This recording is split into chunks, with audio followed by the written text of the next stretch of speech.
Greetings friends, welcome to Premium Light Academy. We are your one-stop shop for improving your photography skills. Welcome back to Chapter 2 of Lightroom for Beginners. Now if you're just now joining us, be sure to go and check out Chapter 1. Chapter 2 will make a lot more sense if you do. In this lesson, we will be organizing our images using Lightroom's collections. We will also learn how to use the Quick Collection tool, which is a fast and easy way to pick out your favorite pictures. So, let's get started.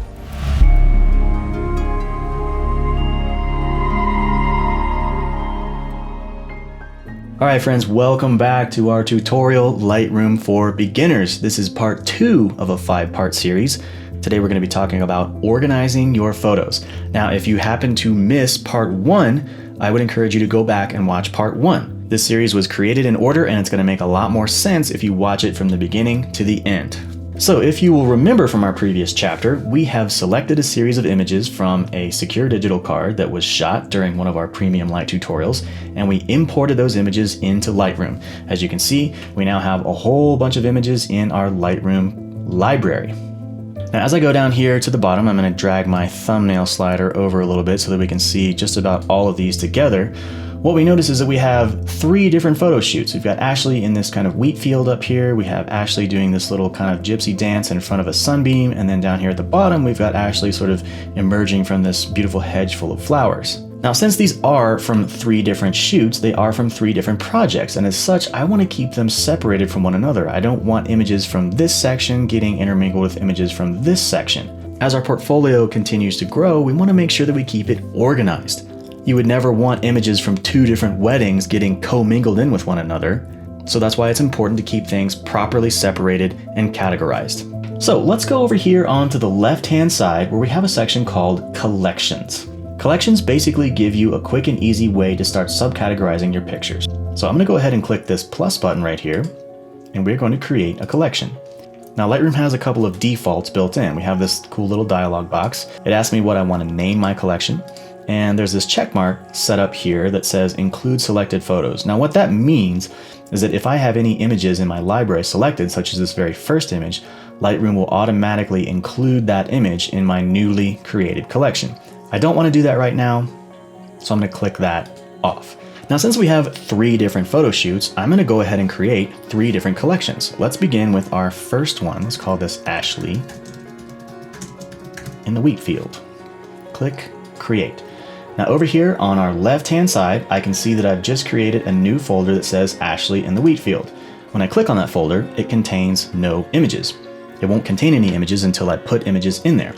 We'll get to that in just one second. Next, let's create another folder. When I go back to my All Photographs library, I can once again see that here is every image in our library. And since we have 3 photo shoots, I'm going to create another collection. So let's go over here. Right now I want to focus on this section here where Ashley's doing kind of this little sun dance in front of the sunbeam. So let's create another collection. Create collection. And I'm just going to call this Ashley Sun Dance. Create that. And over here, again, we can see we now have Ashley Sundance and we have the wheat field. Let's create one more as we go down here. There's one more kind of distinctive photo session. This is Ashley against the hedge of flowers. Let's just create one more collection here. Ashley Flower Hedge. Create.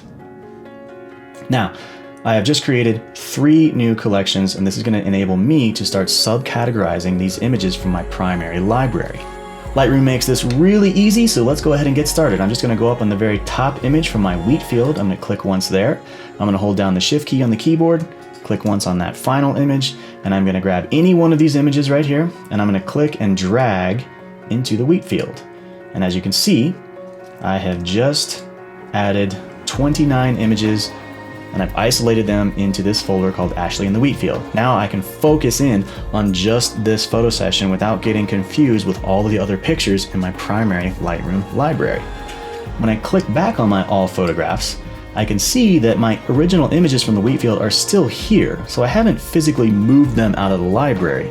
The library represents all of the images that you have in your Lightroom catalog. So even though I just moved this section of images into its own folder, I haven't in effect removed them from the library. You can always find all of your images in the main library.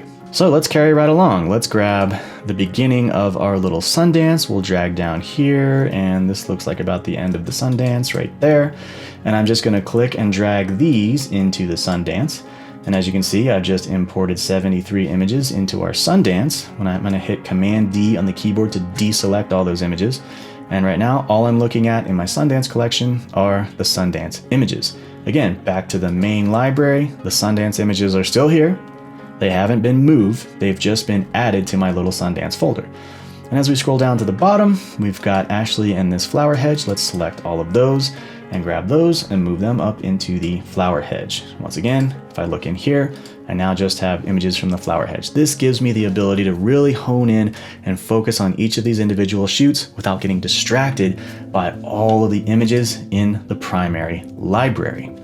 All right, now that we've done our first major round of organizational edits, let's take a look at just one of these photo shoots. I want to start off with Ashley in the wheat field. As you can see, we're now in our wheat field section and we have 29 images. Now 29 images is kind of a lot. I know that I'm not going to keep every last one of these. I'm not going to edit every last one of these in Lightroom and then move them into Photoshop and then do a bunch of high-end skin retouching, because that's just way too much. Not to mention that a lot of these images are actually quite similar to one another, and I want to be able to keep the best ones of the best. So what we need to do is create a round 2, or basically a first round of cuts. So I'm going to click on the wheat field here, and then I'm going to go up to my plus sign, and I'm going to create yet another collection. We're going to call this Ashley wheat field first cut, create. All right, so I now have an empty folder called Ashley Wheatfield First Cut, and while we're in here, I'm gonna go ahead and create yet another one that says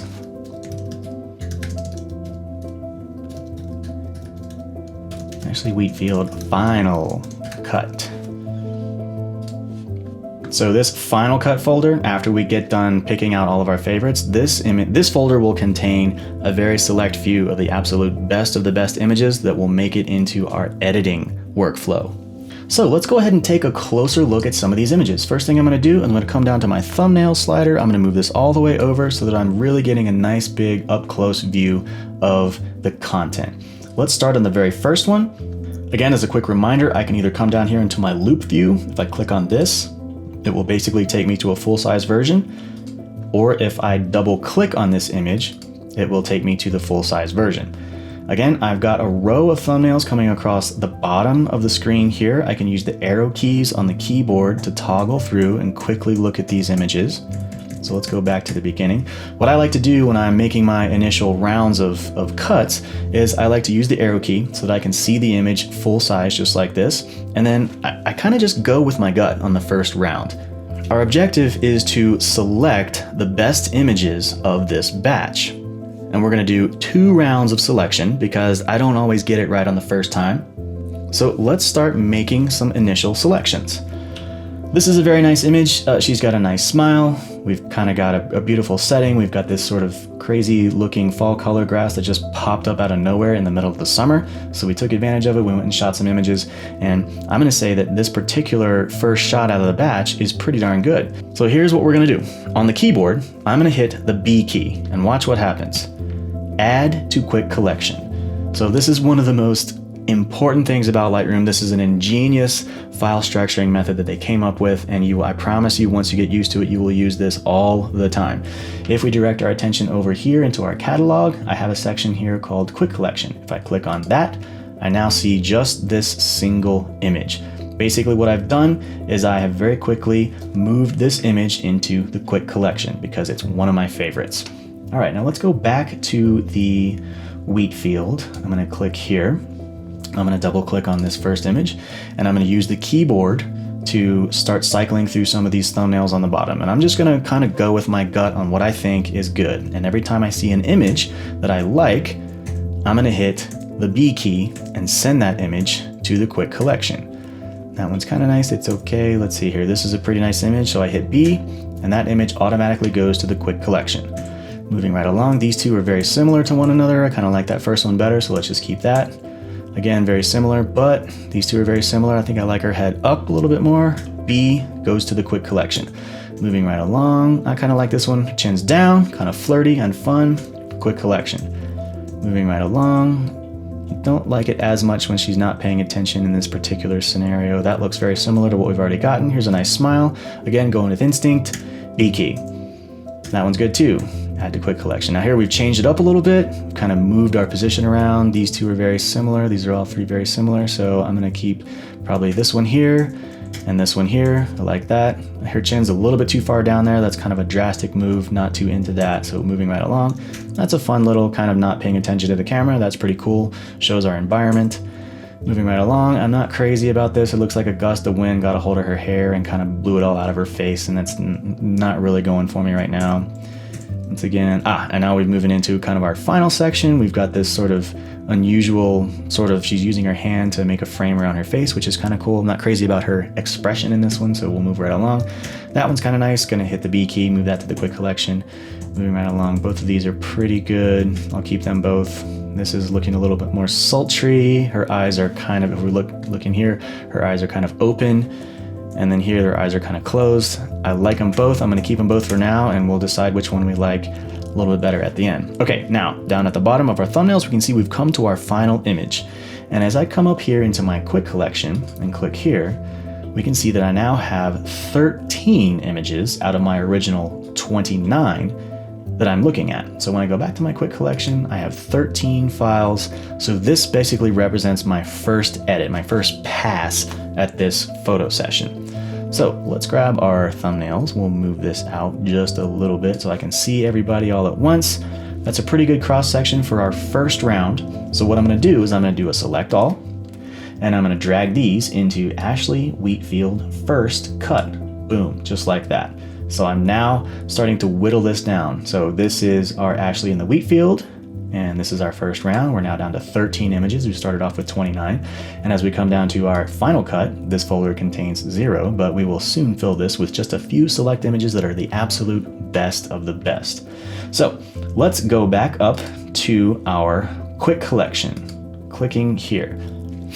Now the quick collection is merely a temporary holding tank for images that I've set aside that I like here and now. So what I want to do is I want to select all the images out of the quick collection. I'm going to hit delete. Now don't worry, I haven't deleted these images from Lightroom. If I go back into my library, I literally still have every single image that I've ever shot. It's virtually impossible to actually delete an image out of Lightroom. It goes through a bunch of different series. It says, are you sure you want to remove this from the hard drive? So we're not going to worry about that right now. Right now, if I look back into my Wheatfield, I have these images that I have already cultivated. And if I go into my Wheatfield first cut, this selection of 13 images represents what was just in the quick collection. Basically, what I'm ready to do now is start over and go through another round of edits and put another round of absolutely the best of the best into the quick collection, and those will be our final cut. So let's jump right in and repeat that process. If I double click on this first image, I know this is the only image out of the batch where Ashley is actually wearing this one yellow sweater. So in the interest of keeping things diverse, I'm gonna hit the B key and keep this one and only image.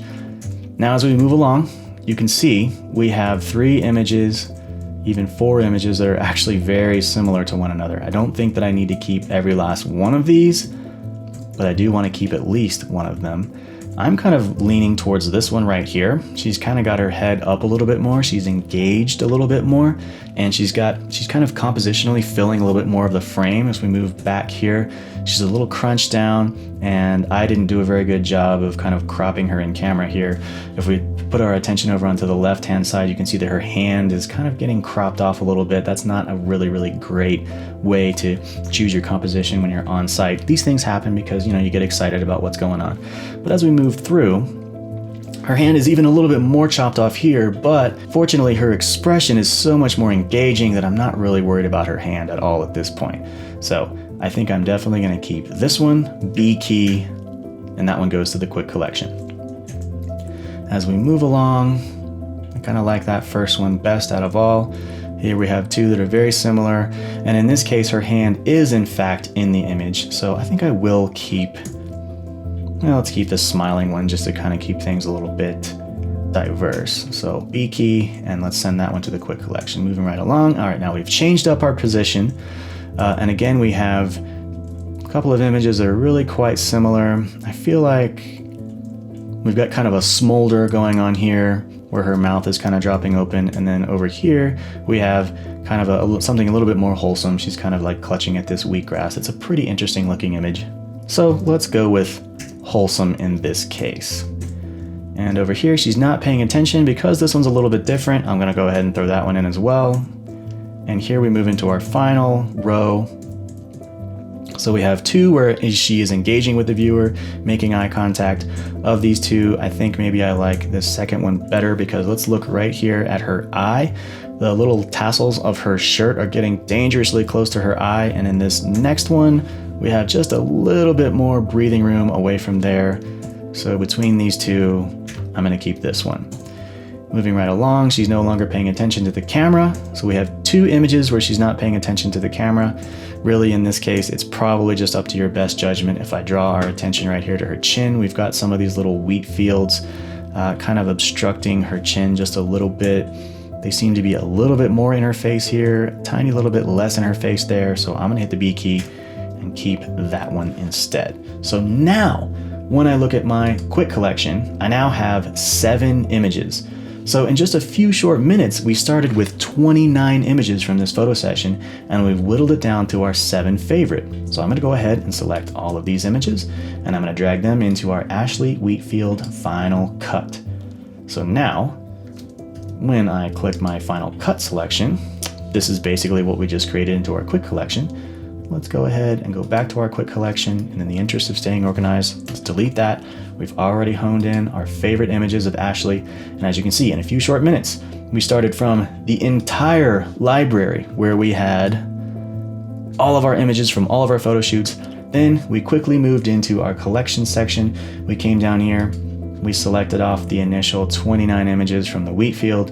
Then we went through our first cut from the Wheatfield, and then we went to our final cut from the Wheatfield. So, in my quick opinion, these 7 images are the best of the best, and this is the selection that will make it on through to the development module. This is where the fun stuff begins. We'll be able to go through and start manipulating these files. So in the next lesson, we will jump into the development module, and we can do that really quick right here to show you some of the cool stuff we can do. As you can see, we've got this whole palette of tools on the right. We can make the image brighter, we can make it darker, we can change the highlights, we can focus in on just the whites, just the shadows. The development module gives us an incredibly powerful range of tools. You can make your image super saturated like some weird Instagram filter. And despite all of that stuff, Lightroom uses non-destructive editing, which enables us to always go back to normal. So that's just a quick preview of the next chapter. In the next chapter, we will be talking about the development module, and this is where we really get to start digging our teeth into the creative editing process. So this should do it for organizing our files. As you can see, we've quickly navigated through Lightroom. We've created a couple of different folders. We've subcategorized all of our images from 3 different photo shoots, and we've selected our 7th favorite from our first photo session. We've accomplished a lot of work in a short amount of time, and now we're ready to jump into the fun part. So thank you for joining us in this lesson. In the next lesson, we will launch into part 3, the development module. This is where the real creativity gets to take place. I can't wait to get started, and we'll see you in the next lesson. All right, friends, as you can see, it's pretty easy to stay organized using Lightroom's collections. Now, in the next chapter, we're going to jump into the development module and start to harness the power of Lightroom's raw editing capabilities. Now, before you go, make sure you hit that like and subscribe button. We got a lot of cool new stuff coming up, and I don't want you to miss it. In the meantime, we'll see you in the next lesson.